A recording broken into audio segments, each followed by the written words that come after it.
Let's take a look at an introduction to employee wellness. Personal problems like stress, drug and alcohol abuse, cardiovascular disease, and mental illness abound in modern society. Whether these problems are chronic, as in the case of alcoholism, or situational, as in the case of financial problems, they can affect behavior at work as well as in one's personal life. In addition to reducing healthcare costs, employers' efforts to improve employees' well being are also intended to reduce absenteeism, turnover, accidents, and enhance morale, loyalty, creativity, and productivity. With a shortage of skilled workers, many organizations have adopted the HR strategy that it's better to retain and help current workers with problems than to discard them and be faced with recruiting new ones.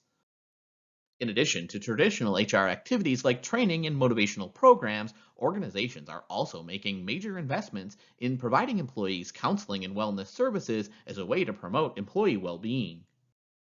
Many organizations support employee counseling and wellness programs as a way to ensure employees' well being. Organizations use a variety of activities and programs to help ensure the emotional and physical health of their employees. These activities range from health risk appraisals to on site counseling and stress reduction workshops, as well as other ways to promote employee health. With employee counseling programs, they vary in terms of problems addressed and specific techniques used. Six activities are typical of such programs: problem identification, education, referral, counseling, treatment, and follow up. An organization may offer a counseling program in house or contract it out. At a minimum, counseling involves a person with whom employees can discuss difficulties and seek further help. The type of counseling can vary from a frank discussion with a supervisor about performance problems to meeting with a mental health professional skilled in diagnosing and treating problems such as depression or substance abuse.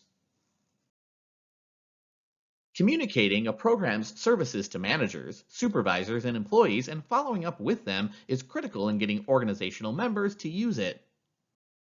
It's also important that managers and supervisors receive training in identifying problems and how to counsel or refer employees to seek treatment when needed.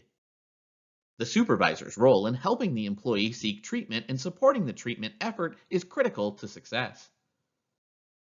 Employee assistance programs, EAPs, provide access to counseling or treatment for employees who need these services. Reports of prevalence of alcohol and drug abuse and problems they create are commonplace. Organizations spend billions of dollars dealing with these problems brought on by substance abuse, from crime to sickness.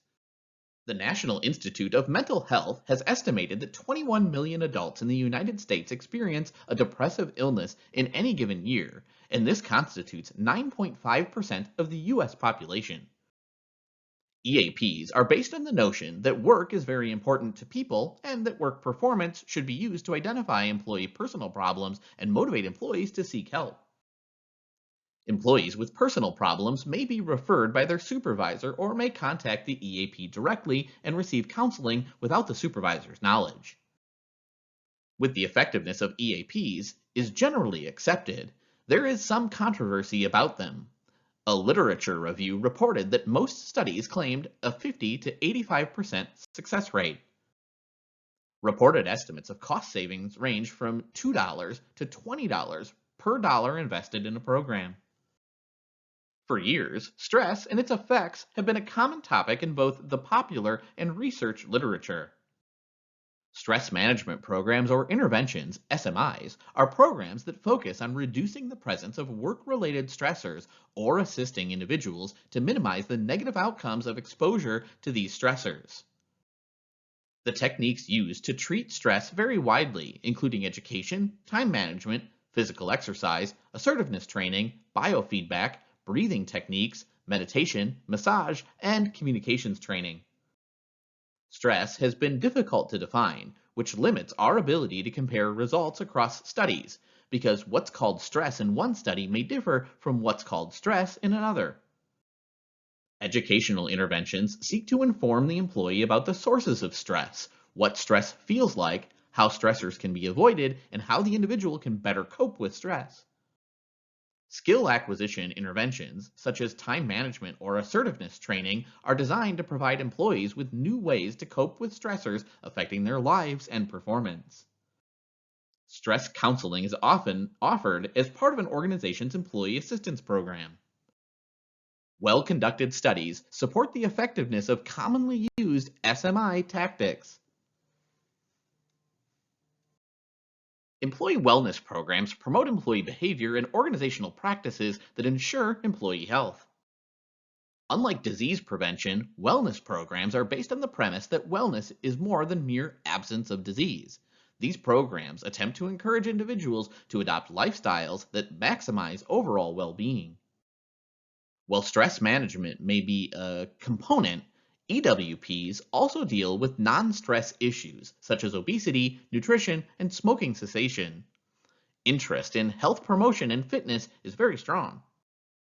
Some common health promotion activities are exercise or fitness, smoking cessation, and stress management. Corporate exercise and fitness programs are among the most popular employee well being interventions. These programs can supply a range of services for employees, from jogging trails and on site fitness centers to exercise breaks and company sponsored sports leagues. Physical and psychological benefits of well designed workplace exercise and fitness programs have been demonstrated.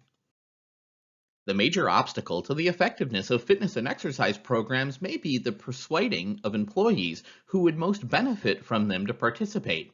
Those that participate tend to be those who are already physically active. Participation rates in fitness and exercise programs tend to be low, around 30% or less, with rates for blue collar workers tending to be lower than those of white collar workers. Organizations that use fitness programs should identify the needs of all employees and provide incentives for participation. Employee counseling approaches are affected by a common set of issues, including effectiveness and ethics. While a considerable amount of the evidence to support these interventions is based on anecdotes, the trend is towards more rigorous studies. Several factors make it difficult for rigorous research to be conducted on those topics. The personal nature of many problems addressed by counseling, such as substance abuse and mental illness, may make organizations reluctant to allow researchers access to the data needed. Federal and state legislation and regulations have had a significant impact on employee counseling programs, especially in the area of alcohol and drug abuse. In the case of substance abuse, reasonable accommodation is interpreted to mean the employee must be permitted the time necessary for the treatment to take effect before firing or poor performance is justified. Employees, the organizations, supervisors, HRD professionals, and unions all have roles to play in employee well-being. Organizations stand to gain significant benefits from efforts to improve employee mental and physical health. Confidentiality is a key concern in all types of employee counseling interventions. It's possible that participating in a counseling or fitness program can have unintended negative consequences. Employees participating in fitness programs could experience scheduling problems, increased fatigue, or lower performance. There is little research on this topic to guide organizations in making decisions, though anecdotal evidence suggests that a comprehensive wellness program can in fact decrease workers' compensation costs. Decision makers concerned about such consequences may find some help through the experiences of other organizations.